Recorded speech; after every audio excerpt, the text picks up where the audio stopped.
नमस्कार दोस्तों, एक बार फिर से आप लोगों का रेडियन गुरुकुल के डेली करंट अफेयर सेशन में स्वागत है। दोस्तों, आज के सेशन में हम लोग बात करने वाले हैं 20 और 21 अक्टूबर की उन घटनाओं की जो आपके एग्जाम के लिए बहुत ज़्यादा इंपॉर्टेंट होने वाले हैं। तो जो दोस्त चैनल पर नए हैं वे चैनल को सब्सक्राइब कर लेंगे ताकि उनको लगातार डेली करंट अफेयर्स के सेशन मिलते रहें।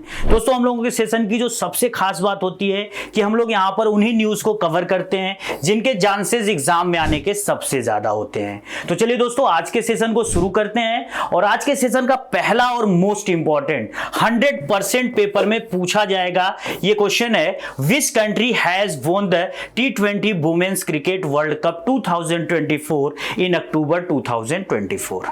तो देखिए, रिसेंटली कल क्या हुआ कि कल रात में दुबई इंटरनेशनल क्रिकेट स्टेडियम में इस साल के महिला T20 वर्ल्ड कप का फाइनल मैच खेला गया। किन दो देशों के बीच खेला गया? तो यह खेला गया न्यूजीलैंड और साउथ अफ्रीका महिला क्रिकेट टीम के बीच, और फाइनल में न्यूजीलैंड ने साउथ अफ्रीकन क्रिकेट टीम को 32 रन से हराकर इस बार का वुमेन्स T20 वर्ल्ड कप पहली बार जीत लिया है दोस्तों। तो न्यूजीलैंड का ये मेडन कप है। इससे पहले न्यूजीलैंड ने कभी भी महिलाओं का T20 वर्ल्ड कप नहीं जीता था, तो उनके लिए एक बड़ी अचीवमेंट है। बिल्कुल याद रखिएगा दोस्तों, ये पूरा का पूरा टूर्नामेंट आईसीसी के सुपरविजन में खेला गया था। आईसीसी की बात करें तो इसका फुल फॉर्म होता है दोस्तों इंटरनेशनल क्रिकेट काउंसिल, जिसकी स्थापना कब की गई थी? 1909 में। और इसका करेंटली अगर हेडक्वार्टर देखा जाए तो वो भी कहां पर है? दुबई में ही है दोस्तों। अगर भारत के क्रिकेट की बात करें तो भारत के क्रिकेट को कंट्रोल करने वाली जो ऑर्गेनाइजेशन है उसका नाम होता है बीसीसीआई, भारतीय क्रिकेट कंट्रोल बोर्ड। और जो भारतीय क्रिकेट कंट्रोल बोर्ड है दोस्तों, इसका जो हेडक्वार्टर है वो वानखेड़े स्टेडियम मुंबई में है। अगर आईसीसी के पुरुषों के T20 वर्ल्ड कप की बात की जाए तो वो भी इसी साल खेला गया था और उसमें भारतीय टीम ने साउथ अफ्रीकन टीम को हराकर जीता था। तो साउथ अफ्रीकन क्रिकेट टीम के लिए बड़ा दुर्भाग्यशाली रहा ये साल, क्योंकि पुरुषों की भी जो T20 वर्ल्ड कप था उसमें भी साउथ अफ्रीकन पुरुष T20 जो क्रिकेट टीम थी उनकी वो रनर अप रही। और देखिए, महिलाओं वाले भी वर्ल्ड कप में महिलाओं की जो साउथ अफ्रीकन क्रिकेट टीम थी वो रनर अप रही दोस्तों। अगर T20 महिला क्रिकेट वर्ल्ड कप के इतिहास की बात की जाए तो पहली बार महिलाओं का T20 वर्ल्ड कप 2009 में ऑर्गेनाइज किया गया था इंग्लैंड में, और जो विनर थी वो भी इंग्लैंड की ही महिला क्रिकेट टीम थी दोस्तों।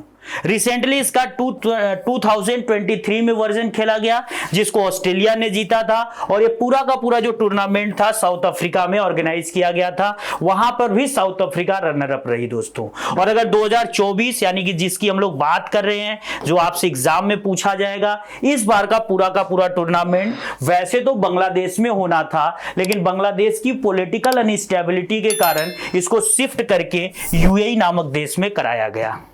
और इसको जीता किसने? तो बिल्कुल याद रखिएगा, न्यूजीलैंड ने दोस्तों। इसके बाद आज के सेशन का एक और इंपॉर्टेंट क्वेश्चन देखते हैं, what currency will Indian tourist use for transaction in the Maldives through UPI apps. तो देखिए दोस्तों, मालदीव दुनिया के अब उन देशों में शामिल हो गया है जो भारत के पर्यटकों को यानी कि टूरिस्टों को अपने यहां जो भी ट्रांजैक्शन करवाएगा उसका जो पेमेंट होगा वो यूपीआई ऐप के थ्रू करने के लिए मंजूरी दे दी है। और जब वहां पे यूपीआई के थ्रू पेमेंट किए जाएंगे, ट्रांजैक्शन किए जाएंगे, तो करेंसी कौन सी इंटरमीडिएट का काम करेगी? तो बिल्कुल याद रखिएगा, इंडियन रुपी दोस्तों। तो दुनिया में बहुत सारे ऐसे देश हैं जो ऑलरेडी ये काम कर चुके हैं, जैसे यूएई है, श्रीलंका है और सिंगापुर है। तो दुबई भी अब उन देशों में शामिल हो गया जो भारतीय पर्यटकों को काफी सुविधा दे रहा है। चूंकि मालदीव की अगर बात करें तो मालदीव एक टूरिस्ट बेस्ड इकोनॉमी है। यहां पर उसकी जो जीडीपी होती है उसमें टूरिस्ट सेक्टर का सबसे ज्यादा हिस्सा होता है, और मालदीव में जितने भी टूरिस्ट आते हैं उसमें इंडिया के टूरिस्टों की संख्या सबसे ज्यादा होती है दोस्तों। अप्रोक्सीमेटली 80% जो टूरिस्ट मालदीव आते हैं वो इंडियंस ही होते हैं। तो इंडिया और जो मालदीव के रिलेशन थे वो बहुत सालों से काफी अच्छे थे। जब यहाँ पर पहले राष्ट्रपति थे अब्दुल सालेह, तो वो इंडिया को काफी सपोर्ट करते थे और इंडिया के साथ हमेशा पैचअप बना के रखते थे। लेकिन पिछले साल क्या हुआ, वहां पे नए राष्ट्रपति आए जिनका नाम था डॉक्टर मोहम्मद मुइज़ू। और जब मुइज़ू जो है कि राष्ट्रपति बने तो ये इंडिया को लगातार इग्नोर कर रहे थे, क्योंकि ये चाइना की तरफ फेवर कर रहे थे और अपने जो चुनावी कैंपेन थे उसमें इन्होंने आउट इंडिया का स्लोगन भी दिया था। तो उसके बाद से मालदीव और इंडिया के रिलेशन बड़े ज्यादा खराब हो रहे थे, जिसके कारण इंडिया के लोग मालदीव जाना बंद कर दिए घूमने। तो मालदीव की इकोनॉमी लगातार नीचे गिरने लगी और जब इकोनॉमी गिरने लगी तो वहां पर समस्याएं आने लगी। तो मालदीव के राष्ट्रपति अब दोबारा से इंडिया के साथ पैचअप कर रहे हैं। अभी रिसेंटली आप देखे भी होंगे दोस्तों कि मालदीव के जो राष्ट्रपति है डॉक्टर मोहम्मद मुइज़ू, ये अभी भारत के दौरे पर आए थे और हमारे जो ये एक्सटर्नल फॉरेन मिनिस्टर हैं एस जयशंकर, इन्होंने मालदीव के राष्ट्रपति के साथ मिलकर ये पूरा का पूरा समझौता किया है। दोस्तों अगर यूपीआई की बात की जाए तो यूपीआई का फुल फॉर्म होता है यूनिफाइड पेमेंट इंटरफेस, और ये किसके द्वारा बनाया गया है तो ये है national payment corporation of India, जो 2016 में बनी थी। उसका एक विकसित सॉफ्टवेयर है जो ऑनलाइन ट्रांजैक्शन में मदद करता है दोस्तों। और ये कब से यूपीआई चल रहा है तो ये भी 11 अप्रैल 2016 से चल रहा है। इसके बाद आज के सेशन का एक और 100% मोस्ट इंपॉर्टेंट दोस्तों एग्जाम में आने वाला क्वेश्चन, ये जब जब महिला आयोग की हेड बदलती हैं तब तब एसएससी, डीएसएसबी, स्टेट सर्विसेज अपने एग्जाम में लगातार ये क्वेश्चन डालते रहते हैं। अब देखिए रिसेंटली हुआ क्या कि who has appointed a chairperson of national commission for womens in October 2024। तो देखिए अक्टूबर 2024 में राष्ट्रीय महिला आयोग का नया अध्यक्ष किसे बनाया गया है, तो बिल्कुल नाम याद रखिएगा, विजया किशोर रहाटकर। ये जो विजया किशोर रहाटकर है दोस्तों, ये अब बन गई है राष्ट्रीय महिला आयोग की नई अध्यक्ष। राष्ट्रीय महिला आयोग की अगर पहले बात कर ले दोस्तों तो इसका जो एस्टेब्लिशमेंट था 31 जनवरी 1992 को किया गया था, और यह एक प्रकार की कैसी इंस्टीट्यूशन है ये भी बिल्कुल याद रखिएगा, यह एक नॉन कॉन्स्टिट्यूशनल इंस्टीट्यूशन है, यानी कि संविधान में इसका उल्लेख नहीं है, इसको गैर संवैधानिक रूप से बनाया गया है। और महिला और बच्चों से संबंधित जितने भी मामले होते हैं उसकी सुप्रीम अथॉरिटी होती है राष्ट्रीय महिला आयोग। राष्ट्रीय महिला आयोग जो हमारा यहाँ पे ministry of women's and child development है उसके अंतर्गत काम करती है, और इस समय हमारे इस मिनिस्ट्री के जो मिनिस्टर हैं अन्नपूर्णा देवी, वो यहाँ पर जो है कि सबसे बड़ी अधिकारी के रूप में जानी जाती हैं। उसके अलावा जो यहाँ का चेयरपर्सन होता है वो सारे के सारे कामकाज देखता है, जिसका नाम मैंने अभी बताया आपको, विजया किशोर रहाटकर। अगर दोस्तों महिला आयोग की बात करें, अगर दोस्तों विजया किशोर रहाटकर की बात करें तो विजया किशोर रहाटकर इससे पहले Maharashtra state commission for women की चेयरमैन रह चुकी हैं और साथ ही महाराष्ट्र की फेमस सिटी औरंगाबाद की मेयर भी रह चुकी हैं। ये बीजेपी पार्टी से बिलोंग करती हैं, बीजेपी की नेशनल सेक्रेटरी भी रह चुकी है, साथ ही बीजेपी की जो पार्टी वुमेन विंग है, जो पार्टी की वुमेन विंग है उसकी प्रेसिडेंट भी रह चुकी हैं दोस्तों। तो बिल्कुल याद रखिएगा, ये नाम बहुत इंपॉर्टेंट है, आपसे 100% अब आने वाले एग्जाम्स में पूछा जाएगा। आज के सेशन का एक और इंपॉर्टेंट क्वेश्चन देखते हैं दोस्तों, who became the president of Indonesia in October 2024। तो देखिए अक्टूबर 2024 में इंडोनेशिया के नए राष्ट्रपति कौन बने हैं, तो बिल्कुल नाम इनका याद रखिएगा, नाम इनका है प्रबोवो सुबियांटो। ये जो प्रबोवो सुबियांटो हैं दोस्तों, ये इस समय इंडोनेशिया के 8th प्रेसिडेंट बने हैं। और सबसे इंपॉर्टेंट चीज है कि इंडिया पूरी दुनिया की 3rd लार्जेस्ट डेमोक्रेसी है। ये जो प्रेसिडेंशियल इलेक्शन हुए थे ये बहुत पहले हो गए थे वहां पे फरवरी 2024 में, जिसमें लगभग 60% वोट इस व्यक्ति को मिला था। देखिए यहां पर ये शपथ ले रहे हैं। इंडोनेशिया पूरी दुनिया में सबसे ज्यादा मुस्लिम आबादी वाली कंट्री है और वहां पर डेमोक्रेसी की भी बात अगर करें तो 3rd लार्जेस्ट डेमोक्रेसी है। तो इंडोनेशिया हमारे लिए भी काफी इंपॉर्टेंस रखती है। तो वहां पे जो नई सरकार बनी है उसके साथ भी भारत लगातार अच्छे संबंध बनाने की कोशिश करेगा दोस्तों। अगर इंडोनेशिया की बात करें तो इंडोनेशिया का लोकेशन दोस्तों हिंद और प्रशांत महासागर का जो ट्रांजिशन एरिया है यानी कि संक्रमण क्षेत्र है, वहां पर एक द्वीप समूह के रूप में है।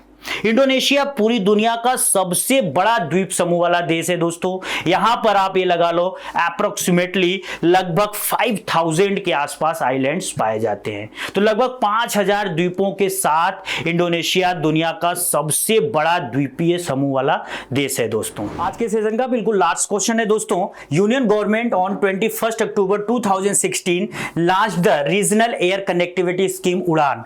व्हाट डज उड़ान स्टैंड फॉर? तो देखिए दोस्तों, केंद्र सरकार ने 21 अक्टूबर 2016 को क्षेत्रीय हवाई संपर्क योजना के रूप में उड़ान योजना का शुभारंभ किया था। अब इस उड़ान योजना का फुल फॉर्म क्या है? तो बिल्कुल याद रखिएगा, उड़े देश का आम नागरिक। यू से हो गया उड़े, डी से हो गया देश, ए से हो गया आम और एन से हो गया नागरिक। तो उड़े देश का आम नागरिक, ये जो उड़ान योजना थी इसको कब शुरू किया गया था? 21 अक्टूबर 2016 को। तो आज है दोस्तों 21 अक्टूबर 2024। तो इस योजना ने अपने 8 साल पूरे कर लिए।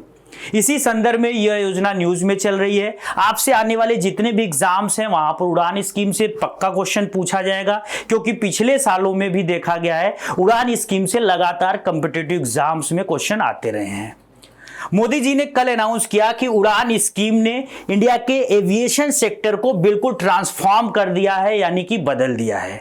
भारत इस समय एविएशन सेक्टर के मामले में बहुत तेजी से उभर रहा है और दुनिया में घरेलू एविएशन सेक्टर का एक बड़ा हब बनता जा रहा है। भारत के क्षेत्रीय उड़ानों को आसान और सुविधाजनक बनाने के लिए इस योजना को शुरू किया गया था और इस योजना की जो पहली फ्लाइट थी दोस्तों, वो नई दिल्ली और शिमला को कनेक्ट करते हुए 27 अप्रैल 2017 को लॉन्च की गई थी। तो योजना तो अक्टूबर 2016 में लॉन्च हुई थी, लेकिन इसकी जो पहली फ्लाइट थी, ये भी कई बार क्वेश्चन पूछता है, ये अप्रैल 27 को इन 2017 में स्टार्ट की गई थी। कल जब मोदी अपने बनारस के दौरे पे थे तो वहीं से उन्होंने वर्चुअली इस योजना के रिगार्डिंग 3 और रीजनल एयरपोर्ट्स को इनॉग्रेट किया। वो 3 नए एयरपोर्ट्स कौन कौन से हैं ये भी याद रखिएगा। रीवा मध्य प्रदेश में, अंबिकापुर छत्तीसगढ़ में और सहारनपुर दोस्तों उत्तर प्रदेश में। 2016 में जब इस योजना को लॉन्च किया जा रहा था तो हमारे जो प्राइम मिनिस्टर नरेंद्र मोदी थे, उन्होंने ये लाइन बोला था, a common man who travels in sleepers should also be seen in the aircraft, this is my dream. तो उन्होंने कहा कि आम आदमी जो हवाई चप्पल पहनकर घूमता है उसको भी हवाई जहाज में जाना चाहिए, बैठना चाहिए, ऐसा हमारा सपना है। उड़ान स्कीम में सबसे बड़ी जो फायदा होता है दोस्तों, यह छोटे छोटे डिस्टेंसेस के लिए फ्लाइट उपलब्ध कराती हैं, स्पेशली 250 से 300 किलोमीटर के रेंज की। और यहां पर जो किराया होता है वो मैक्सिमम 2500 रुपए के आसपास होता है दोस्तों। वैसे भारत में अगर एविएशन सेक्टर की बात करें तो भारत की जो पहली फ्लाइट थी इसको 1911 में इलाहाबाद से नैनी के बीच उड़ाई गई थी। और सबसे इंपॉर्टेंट चीज दोस्तों, इस योजना ने पिछले 8 सालों में बहुत अच्छा परफॉर्म किया है, जिसको कि हमारे प्रधानमंत्री ने अनाउंस भी किया कि यहां पर टोटल 2.8 लाख जो है कि फ्लाइट्स यहां पे जो है कि पूरी तरीके से ऑपरेट की गई हैं। और जो टोटल डिस्टेंस इस योजना के तहत कवर किया गया है वो लगभग 112 करोड़ किलोमीटर किया गया है। और सबसे इंपॉर्टेंट चीज दोस्तों इस योजना के बारे में कि यह योजना अब सरकार ने 10 साल के लिए और एक्सटेंड कर दिया है। तो जो योजना 10 साल के लिए यानी 2026 में खत्म होने वाली थी, अब ये योजना 2036 तक चलेगी दोस्तों। आज के सेशन में बस इतना ही दोस्तों। आज के सेशन की पूरी जो पीडीएफ है आपको रेडियन गुरुकुल के टेलीग्राम चैनल से मिल जाएगी। लगातार डेली करंट अफेयर्स अपडेशन के लिए आप रेडियन गुरुकुल के यूट्यूब चैनल के साथ जुड़े रहिए। अगर सेशन आपको अच्छा लग रहा है तो लगातार इसको लाइक करते रहिए, कमेंट करते रहिए और अपने दोस्तों के साथ शेयर करते रहिए। अगर आप चैनल पर नए हैं दोस्तों तो चैनल को सब्सक्राइब भी कर लीजिए। जय हिंद दोस्तों।